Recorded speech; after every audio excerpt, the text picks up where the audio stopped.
Hey, good morning, everyone. So I'm the co-founder, CEO of Morse Micro. We're kind of very proudly the largest fabless semiconductor company here in Australia, also the largest non-public Wi-Fi chip company globally. I'm not going to talk too much about Morse Micro today, but I want to talk a little bit more about like the Australian ecosystem and what we can do together to build that ecosystem. All right, clicker. So I think many of you might have seen this slide, right? Like, or this graph. Like, this came out in like I think end of 2024. It's kind of by a company called Visual Capitalist, and it depicts the total size of the global semiconductor industry.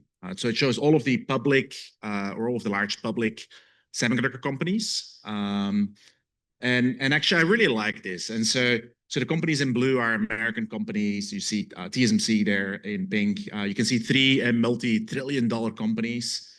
And so together, all of these companies, they at the end of December, they were worth 8.5 trillion.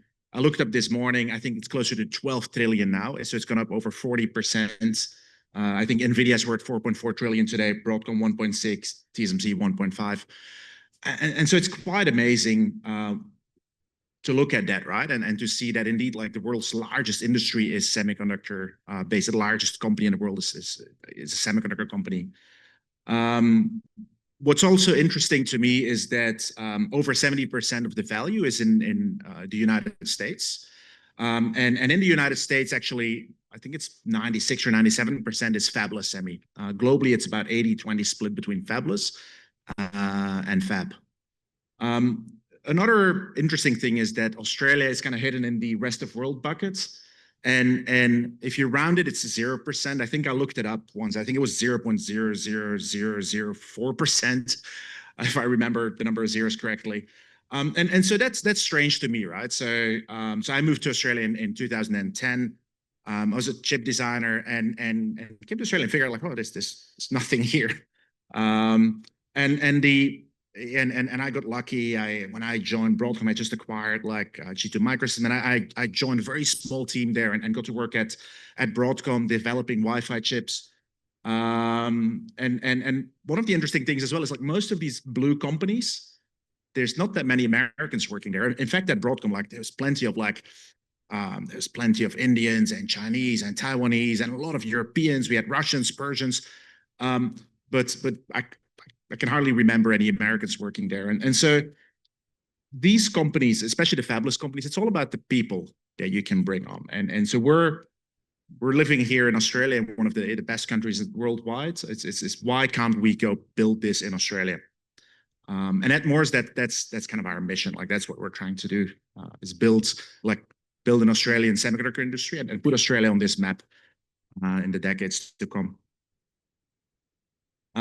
So one of the things I didn't realize when I moved to Australia is that there is actually a significant legacy here.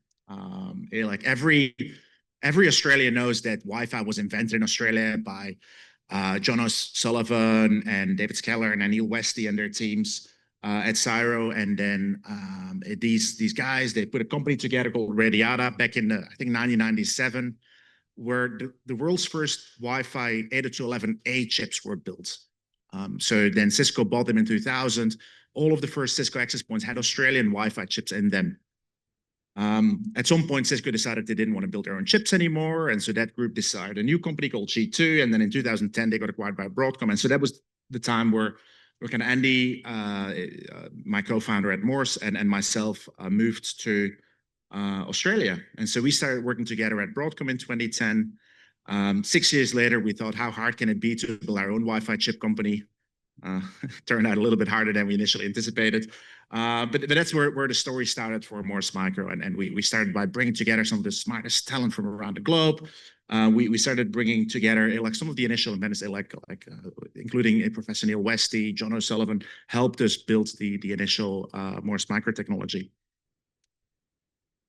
And so our kind of mission, or actually vision from day one, has been to try and build like the world's #1 wireless IoT chip company.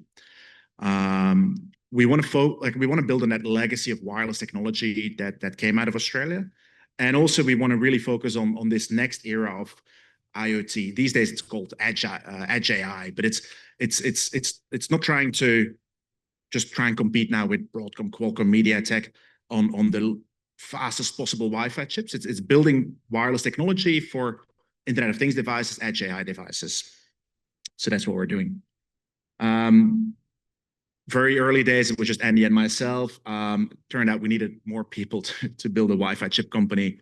Today, we've got a team of about 200 people. And I think one of the things that's unique to Australia is and especially Sydney, it's such a nice place to live, right? And so we've managed to bring the smartest talent from around the globe. I think we've got now in our Sydney office 46 or 47 different nationalities. And it's amazing. Like, people love living in Sydney. People love moving to Australia to build this. This is some of the team here. Like, we in August we celebrated our 9th birthday event. These were all the guys that went to the after party. So we're having a lot of fun while we're building this company and this industry. And I think one of the nice things that we've managed to do as well is starting to give back to the engineering community. 6 years ago, we started a graduate program where we bring on the smartest graduates from Australian universities. We do that for 6 years now. Last week, I think 18 new graduates started. They get a 6-month contract. We train them up during those 6 months. Those that excel, they get up for the full-time position afterwards. And the people that have been going through that program they're really becoming now the next generation of Wi-Fi inventors. And the nice thing is, like, once you get to a scale of about 50 to 100 people, you can actually start doing this. And over time, maybe we don't need to hire internationally anymore. Maybe we can just keep growing based on the local talent. With that, with those 200 people, we've built Wi-Fi chips. We focus on a technology called Wi-Fi HaLow, which is using Wi-Fi for Internet of Things devices. And today we have the smallest, fastest, lowest power, longest range Wi-Fi HaLow chips globally. I won't go into all the details here, but it's basically 5 by 5 millimeter chips that give you multi-kilometer range Wi-Fi. One thing that's also interesting is that it's not just the chip that we need to build, right? Like, as you're building a new technology, you have to build an ecosystem around it. So a lot of our team as well, we have a lot of software engineers. We have a lot of people building hardware designs. This is like an example of a design we did together with ST Microelectronics, with our chip and their chip combined, where you can measure the power and do many things. Our second generation part now has a USB interface, which means you can have like a little USB dongle to do any kind of industrial computer, or even devices like kind of normal phones and laptops and tablets or point of sale terminals into Wi-Fi HaLow devices. So we've got, like, this is a USB-A version with an external antenna. We've got a version with a USB-C slot with an internal antenna, so really tiny devices. And we even went to the thing where we actually started making some real products so that people can actually evaluate our chip technology in a real product. So this is an example of like an access point that we make available. And so anyone here can just go online now, order these. I think they're $99 US. And you can actually now extend your Wi-Fi to multiple kilometers.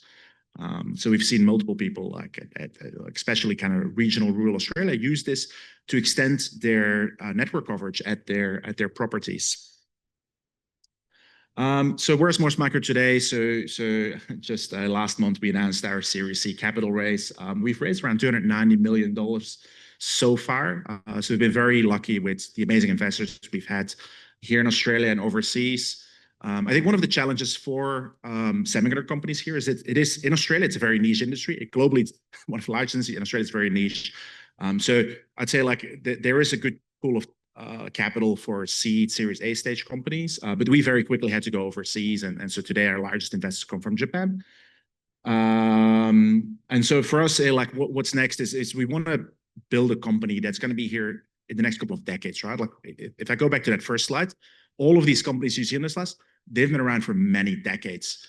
Our Series A was led by Ray Stata, who's the founder of Analog Devices. Ray founded Analog, I think it's like almost 60 years ago now.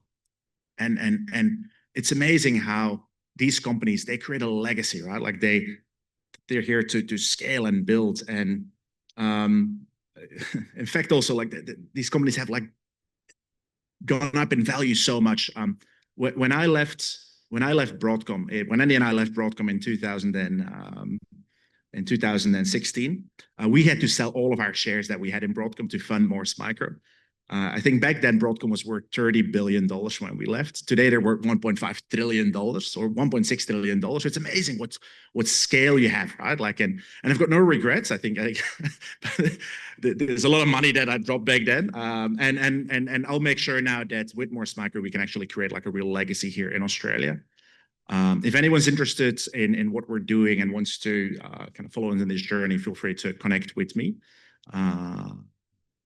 afterwards or on LinkedIn. Thank you so much.